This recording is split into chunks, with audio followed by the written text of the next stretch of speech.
Hi, my name is Dr. Tina Plummer, Assistant Superintendent of Curriculum Assessment and Professional Development. Today we're going to begin our journey with student data collection systems that we will continue into next school year. The expectation from the Missouri Department of Elementary and Secondary Education is that all districts in the state of Missouri will include student growth measure, known as a student learning objective, as one of the 7 principles of the teacher evaluation system. This will be a significant factor used to determine a teacher's effectiveness. This will not become a formal part of the educator evaluation system until the 2016-2017 school year. What is a student learning objective? A student learning objective is a measurable, long-term goal of academic growth that represents a portion of a teacher's impact on student learning. Creating a student learning objective will include the use of power standards, the process of gathering and analyzing student data, using that data to set student growth goals, and assessing whether students have met those goals at the end of an instructional period of time. What are power standards? Power standards are a limited set of learning objectives organized for each grade and each subject. It is not the total curriculum, just the safety net that every teacher should ensure that every student knows during their instructional period of time. What are the components of a student learning objective? You begin with baseline and trend data. This is the data that you will use to identify what information is being used to create the SLO and establish the amount of growth that should take place within the interval of instruction. This will include common formative and summative assessments, results from the Missouri Assessment Program, pre-test, STAR testing, and next steps to guided reading as some examples. The second component is student population. You will need to identify the students that you will be including in the SLO, including their course, their grade level, the number of students, and any subgroup information, including free and reduced lunch rates, the race of the student, and the age level of the student. The third component of the SLO is the interval of instruction. You will need to identify how much time students will have to reach their goals. Is it a unit, a semester, a year? You have to be as specific as possible with the length of time for the interval of instruction. The fourth component of the SLO is the learning content. What should students know and be able to do after the interval of instruction? You need to identify the supporting academic concepts or skills to be taught, and you need to include the specific Missouri Learning Standard or district curriculum that aligns to the SLO. The fifth component of the SLO is assessment. You will need to identify the assessment that will be utilized to measure the SLO. How does the assessment provide stretch so that all students may demonstrate learning? Was the assessment vetted for validity and reliability? Is the assessment aligned to standards, content, and skills addressed in the SLO? The sixth component of the SLO is the growth target. You need to indicate the target by using the post-test score for students at different levels of performance based on their pre-assessment test score. This will be set for each individual student within your group of students that you're collecting data on. The seventh component of the SLO is the rationale.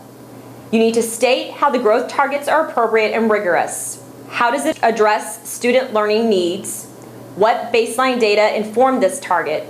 Explain how the attainment of this target will help students in future grades or in their life. The Hazelwood School District piloted student learning objectives this past school year.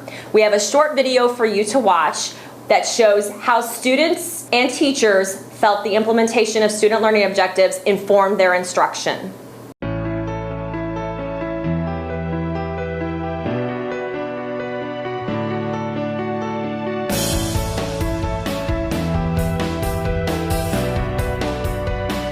Student learning objectives are a process for teachers to be able to set long-term goals to measure each of their individual students' performance over a long period of time. A student learning objective is a focused educational tool in my mind. It focuses my teaching. It kind of sets a purpose for my work, especially for that interval instruction. And it allows me to target instruction on very essential skills. It's a structure for goal setting within the school and within my classroom. It lets me set a goal for my students, and it lets me kind of have an assessment schedule. I'm a very usually unstructured person. I kind of will go off one way to another, and it really gives me a framework for how I want to lead my objective and eventually, get the positive outcome that I want.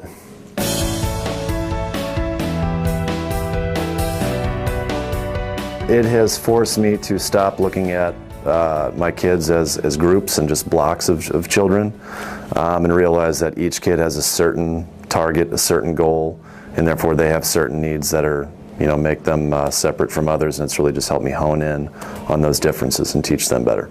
You're really focusing on specific students and their specific goals. So each student might have a different goal from each other that's based on their needs.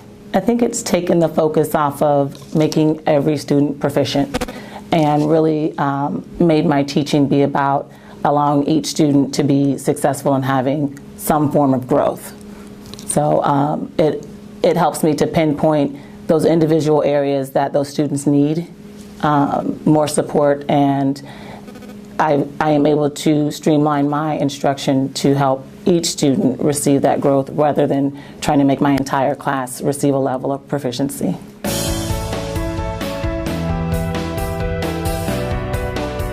Well, one thing, I used to hate data. I used to hate, looking at numbers, and I'd never thought of myself as an extremely logical person. But it's kind of, I don't want to use the word fun, but it's certainly, it's engaging. I mean, once you really get down into it and looking at, what kid is where, I mean, you can't help but really getting into it.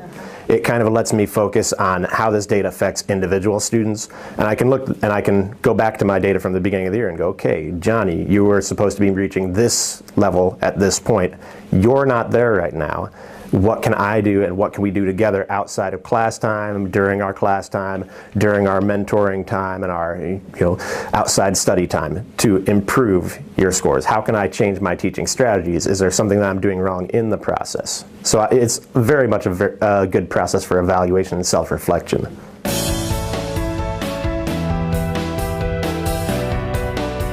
The process is a pretty detailed system. We start in the fall with helping the teachers to develop their SLOs, providing them with data if they don't have the necessary student data. If they don't have access to it, then we're working through the process to get them some quality information about each one of their individual students. Then we're sitting down trying to figure out what is the most important things for the teachers to measure. Typically they will work within their PLCs, and possibly with their instructional coaches or an administrator providing some input and helping them to develop their SLO. What we've done in the past is the teachers have sent them to me electronically, and we've done a communication means of me providing feedback directly into their documents, and we've done a lot of electronic exchanges where I've asked questions, or we're using a checklist and letting them know the items that may be missing, and then they resubmit it and we work through that process. And then finally we'll have an approval. Once the approval is made, then we just continue on with live teaching is taking place. It's something we were already doing, but you're looking at it a little bit more intensely. There's definitely more check-ins. One of the SLOs that I wrote this year had to do with an assessment that we were already using for years, and we would test them at the beginning of the year, the middle of the year, and the end of the year. And we just thought using curriculum that we had written that we would see the increases in growth in the assessment. But what we're finding is now that it's an SLO and we're looking at it more intensely, we're progress monitoring, we're seeing that we're putting a little bit more into what our teaching to show the growth quicker and to make sure that the kids are carrying it on. We have a mid-year check-in for us to sit down with the teacher and kind of get an idea of where they're at, see if there's additional supports that they need or that their students need in order for them to hit their goal. And at the end of the interval instruction typically lines right in with the end of the summative evaluation cycle. We have a final meeting and we talk about how many of their kids met their growth target, did the teacher hit their goal, and then how that impacted their evaluation as a whole.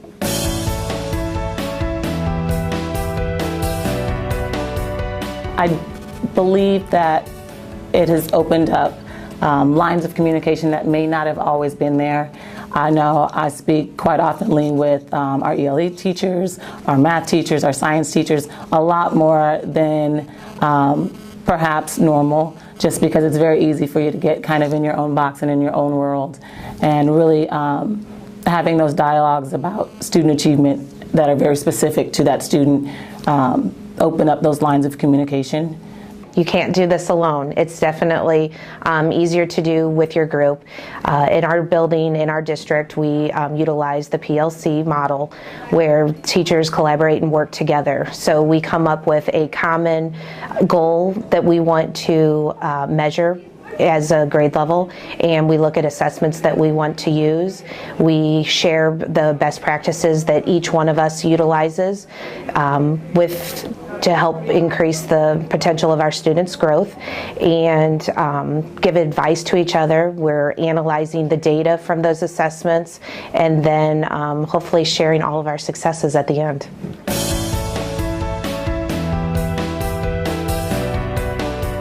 I think now the students recognize that they have a target to meet.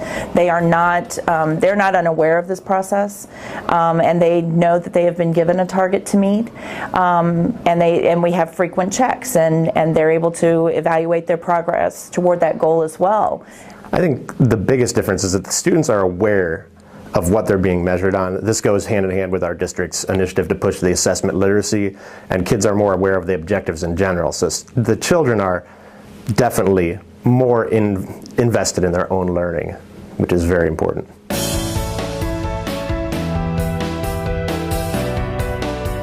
It's difficult if you make it a one-person job, so you have to develop some capacity within some other members of your staff to fully understand the process so they can support each other.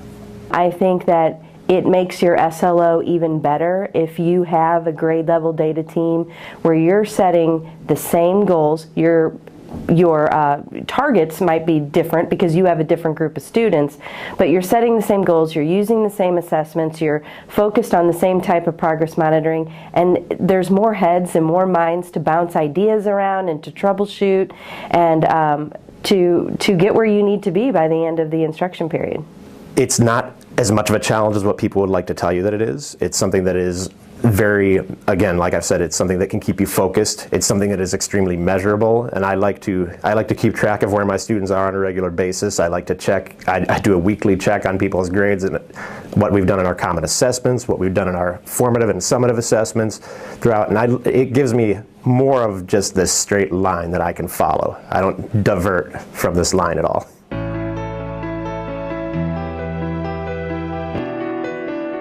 A student learning objective is, in my mind, the fairest way of evaluating a teacher's influence on student outcomes. We will be spending next year focusing all of our professional development time on student learning objectives and student data collection.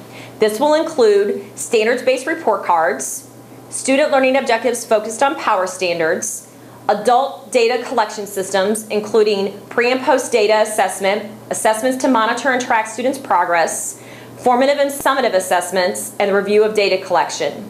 In addition, we will be identifying interventions and strategies for meeting needs of the students.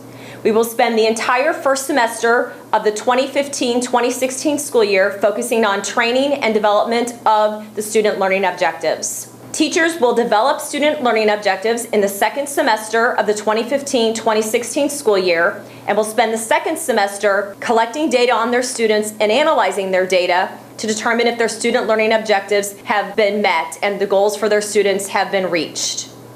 The 2015-2016 school year will be spent on focusing on student and adult learning data collection. We want everyone to know that we are all going to be learning in this process together. We will be taking time, we will be analyzing information from you as teachers, and we'll be using that to determine our next steps in our training. Please do not hesitate to reach out to the Curriculum, Assessment, and Professional Development Department if you have questions regarding this process, and know that we are going to be there to help support you to make sure that you get through this journey. We are in this together. Thank you and have a great summer.